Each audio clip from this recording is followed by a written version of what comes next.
Muri irya minsi Yezu yabariye abigishwa be ati umuntu wese azobaha ugwato rw'amazi yo kunywa kuko muri aba Kristo nukuri ndebabariye ntazobura impera. Nawe uzobera inyanduruko y'igicumuro umwe muri abo bato bato bemera vyo mubera vyo bamuboheye kwizosi urusyo ruhindukizwa n'indogobwe bakamuterera mu kiyaga. Ukuboko kwawe rero ni kwa kubera inyosha mbi uraguca vyo kubera vyo winjiye mu buzima uri n'ukuboko kumwe hakuja mu nyenga n'amaboko yompi aho urunyo rwaho rudapfa n'umuriro ntuzime. Kibaye ikirenge cawe kikubera inyosha mbi gice vyo kubera vyo winjiye mu buzima ucumbagira hako utabwa mu nyenga n'ibirenge vyompi aho urunyo rwaho rudapfa n'umuriro ntuzime. Naho ari ijisho ryawe rikubera inyosha mbi rinogobore vyo kubera vyo winjiye mu bwami bw'Imana n'ijisho rimwe hakutabwa mu nyenga n'amaso yompi aho urunyo rwaho rudapfa n'umuriro ntuzime. Nkako rero umuntu wese azorungwa n'umuriro. Umunyu ni ikintu ciza, iyo watakaje agasosera mwoka usubiza mute? Nimuhora n'umunyu muri mwebwe mubane mu mahoro n'abandi. Dushimagize iyi nkuru nziza ya Kristo.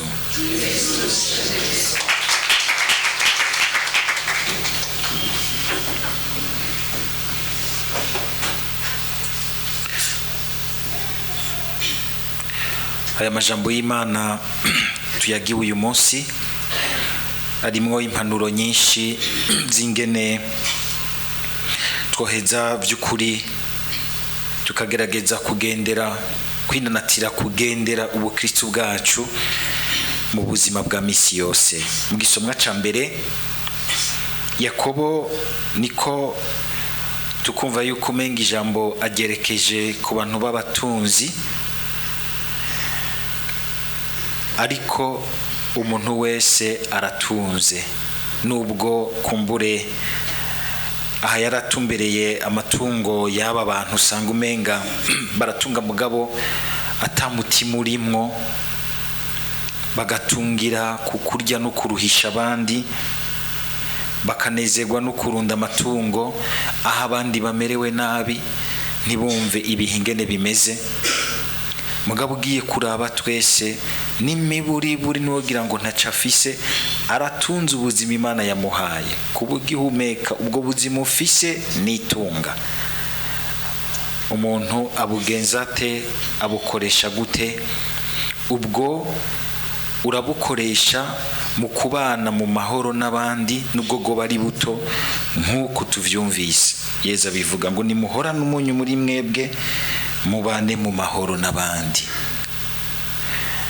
Hariho abantu usanga iyo bashitse mu bandi abandi baca babura amahoro kubera ururimi rubi, inyifato mbi, isaku, ibihuha, imyikeko.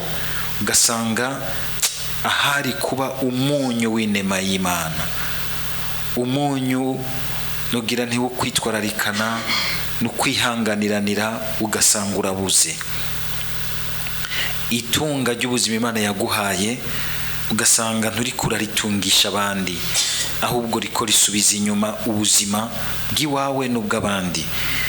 Nakajyo keza kugira ngo umwe wese azirikane ku cyitwa itunga cyose cy'ubuzima Imana yamuhaye. Nivyo uyu munsi turumvise mu gisomwa ca mbere umenga ijambo ry'Imana rirakaze ngo ku batunzi. Mugabo mwumvise Yakobo nakarira abatunzi kuko ari abatunzi. Mugabo mwumvise arabisigura mu nyuma akagira ati ngo mwarunze amahera kandi tugeze mu misi y'imperuka. Kurunda.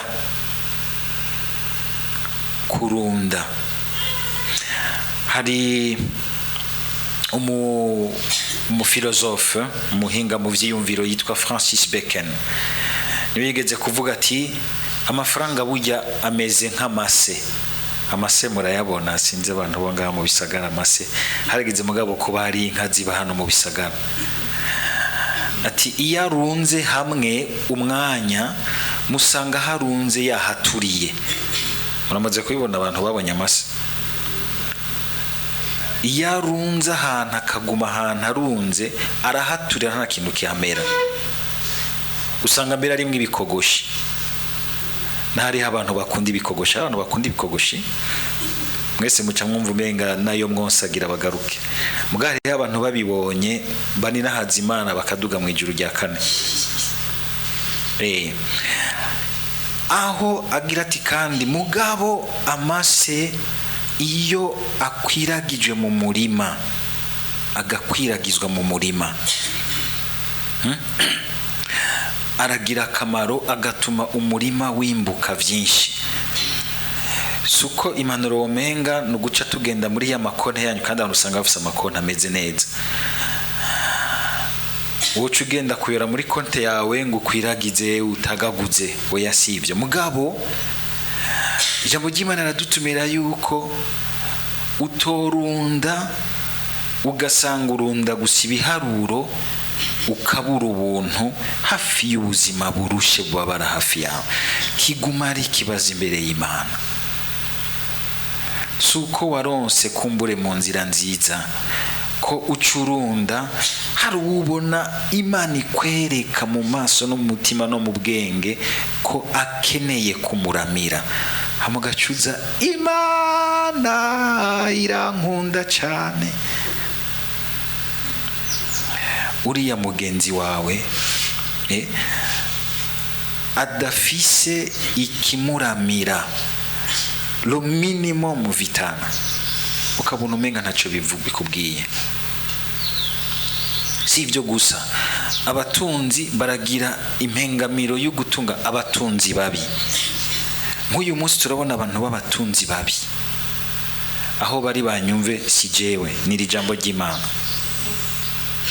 Baguma barunda bakagura imirima y'abantu bato bato. Abantu turakenya muri iki gihe, gaca baguprofita kuko ukenye akarima kawe bakaguha nica nikize, bakimbura ugacuja mbere kubashorera ku byo bimbuye mu murima bakuguriyeko.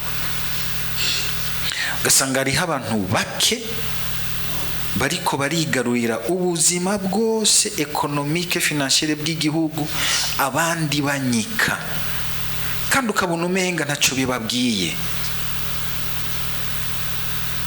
Bakagwiza umuzirikanyi mubi mu gihugu ku buryo twese badushiramwo ugusakuranwa.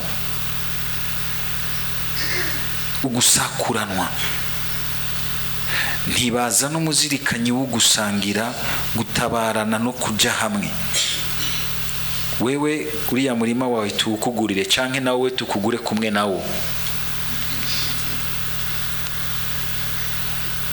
Ko wogura mugabo iyumvire, ntugure nk'uko umenga ntiwiyumvira uwundi.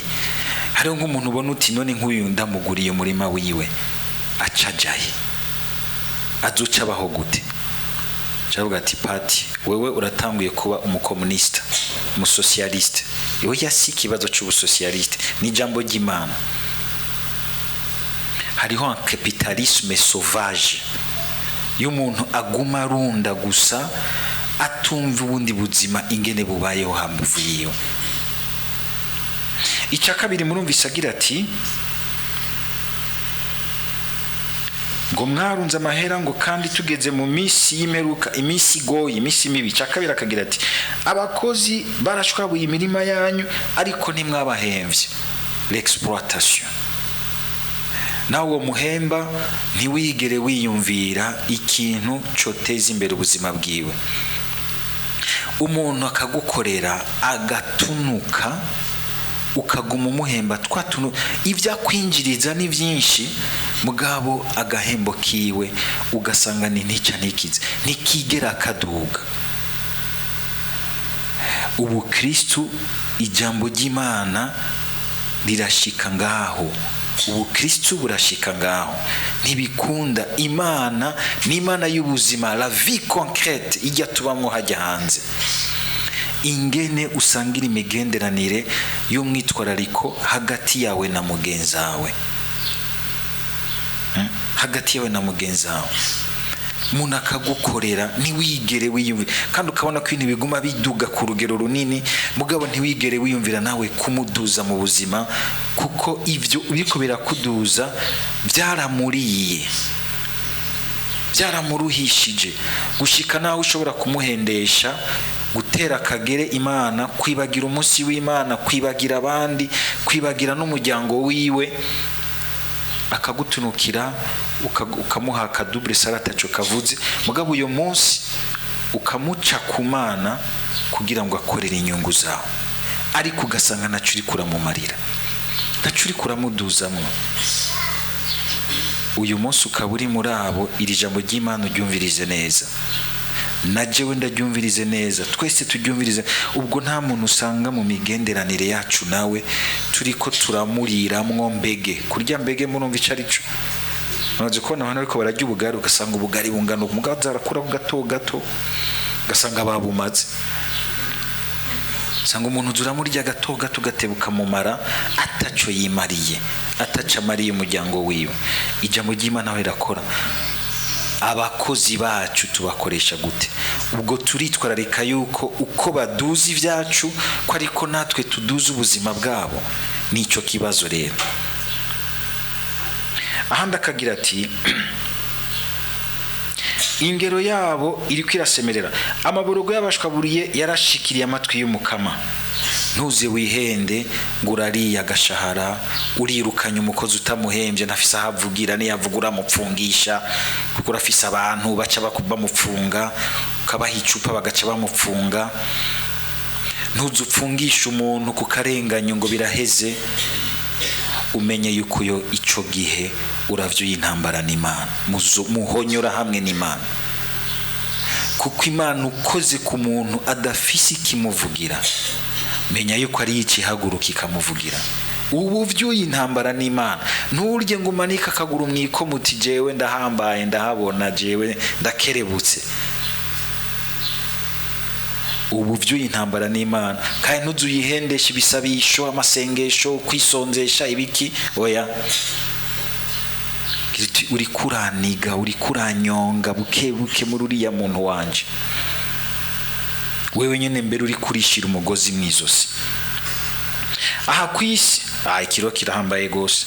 Aha kwisi mwarishinze bibahimbara nibaryohera, murajya murahimba, abantu bariko baratikira. Wala ikibazo gikomeye, gasanga wama mu misi mikuru, mu ma restaurant, amaropa komakomeye, imisi mikuru y'umwanya nk'ubu. Muri iki gihe cy'amagume turimo, hariho imisi mikuru turekuriwe kuza turagira, mbere y'imwe tukanayisimplify, tukanayikuraho, kuko ari imisi mikuru yagiyeho. Ico gihe yari ifise isiguro yaho ubuzima bwari ico gihe. Ushobora gusanga uyu munsi itagifise isiguro kubera ubuzima bwahindutse mu bindi bibugoye, ahubwo kumbure tukemvanta indi misi mikuru ishobora kutugira akamaro, ikadukuza mu buzima. Iyi gifise isiguro bishobora kubandanya idufasha, tukabandanya twubaka ubuzima bwacu neza, ikabandanya nta kuguma tuzirikiye ku kintu kidusubiza inyuma, hakuduteza imbere koko imbere y'Imana n'ubuzima dusangiye hagati yacu, hakwigwiza urukundo. Hari benshi bakora imisi mikuru atari ukugwiza, kugira la cohesion sociale, mugabo kugira ngo berekane ko bafite ibyo batanga, bakora imisi mikuru komesha. Ndibuka mba patiri, hariho ibyo bita messe de prémisse, bahora bavuga abapatiri bagira ngo imisa ya mbere y'umukwanguro yo gukengurukira Imana mu muryango. Jewe harageze ndabona nti none jewe nta bintu mfise ngirisha umunsi mukuru. Sinzambwiye bati ngo mbe prémisse yawe ni jya, ndabwiye nti je na prémisse ndiko ndayiteguza iki, we nambe induru. Ubupatiri bwanjye sinzoba naburonse. Hari ikindi gukengurukira Imana, imisa zose nzosoma ndi patiri nzoguma nkengurukira Imana. Ngo ya ngo banawe ngo doboje woba ugize na ni sawa, mushaka kugira umunsi mukuru ni mujye hamwe muterere mugire umunsi mukuru, jewe nzoza nk'umu invite muwungirire, mugabo jewe nta mahera afise kugira umunsi mukuru. Udufaranga nari mfise kwari ukugura ibitabu nzokoresha by'ijambo ry'Imana vyiki, none ce ndabireka nje kugira umunsi mukuru. Gasanga umuntu aremeye kurara inzara iminsi ngahe, mugabo afise urutelefone guru iPhone, waye gushobora gutunga teka ibintu biri hajya byose nta n'ivyo ukoresha. Imana iradusaba rimwe rimwe no gushira mwakenge yaduhaye ngo twoye gusesagura ubuzima. Aba mama mu minsi mikuru bagasesagura ubuzima ngo tabaye abandi, ushaka mbere bakanamererwa neza, mugabo bagiriye neza kandi abandi guse Imana igarate reka gusesagura ubuzima, hari abandi bamerewe nabi. Ngo mwacirirwe gupfa umuntu w'intungane, abantu muzi ko mufungiye abantu busa hariya kubera izankano, kubera ishari, kubera iki. Ejo hari umuntu twahuye amamagaye ati ndaronsa akaryo simba tubonane, ukabona umugabo arira kubera akarenganyo yagiriwe. Zubanze kubona umugabo amusoza atemba akakagirirwa n'abantu yagiriye neza, ukihenda ukagira akarenganyo umuntu yakugiriye neza. Ntuje ngaho ngo twenge, ntutwenga vy'ukuri. Guhora umuntu busa ukamurungika mu mpimba cyangwa ukamurungika sinzi hehe akavundirayo, ukica ubuzima bwiwe, ukica umuryango wiwe, ukaja ngaho ukagira uti je ndahambaye. Mwaraciriye ubwo gupfa umuntu w'intungane, mugira ko muramwica nawe arabarendekerera. Mugabo mwumvise ingene izaburi itwenga abantu nk'abo. Hari ahantu yavuze ikintu gitwengeje gose ngo nibo babo abagira ngo barafise, babantu bose dukakarara inyuma badutera ubwo bafise ibintu vyinshi. Ishengero libumva gahogo inyuma yabo ligakinja, kuko bigira babigaburo bafise ivyo batanga, mugabo ushobora gusanga ari ibintu vyavuye mu kurya abandi. Ngo yamara ngo barunze mu kuzimu nk'ubusho bw'intama, urupfu rukababera umwongere. Baragiwe n'urupfu. Ngo nayo bazindukira guhona icobo gicike urugo rwabo. Jehe Imana izoncungurira umutima, iwukure mu vyara vy'ukuzimu ngo inyakire. Nakaryo keza rero kugira ngo natwe hari gishobora gusanga ku rundi ruhande utagira uti n'undi muntu kumbura atunze mugabo agasanga n'udatunze, hakubironderana umutima utekanye, umutima wubaha Imana usonera abandi, ugasanga uri kubironderana ishari n'umunoho, ugasanga wuzuye imyidogo yo kugomba mbere kugirira nabo wundi. Dusabe kugira ngo amatungo ntabariyo ategeka umutima wacu, aguma ari ibikoresho bikorera umutima wacu utegekwa n'Imana. Umutima wacu utegekwe n'ingingo y'Imana, amatungo afashemwo ntabari yadutegeka ngo dusange yatwivye umutima w'Imana. Amen.